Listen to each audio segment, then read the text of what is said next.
Welcome to our step-by-step guide on creating a Facebook page. Let's get started. Step 1. Open the Facebook app on your Android device. Step 2. Tap the menu icon, 3 horizontal lines, and select Pages from the list. Step 3. To create a new page, tap the Apply Create button at the top left corner. Step 4. Tap Get Started to initiate the page creation process. Step 5. Enter a name for your page and tap Next to proceed. Step 6.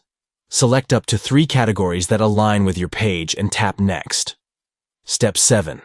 Tap Create Page to finalize the setup. Step 8.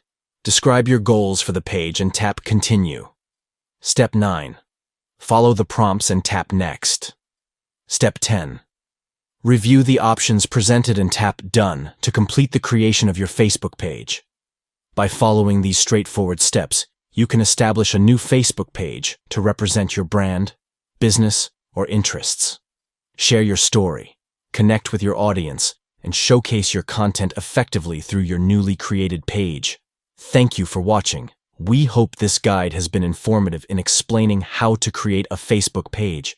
Establish your online presence and engage with your community by creating a compelling and engaging Facebook page that reflects your vision and goals.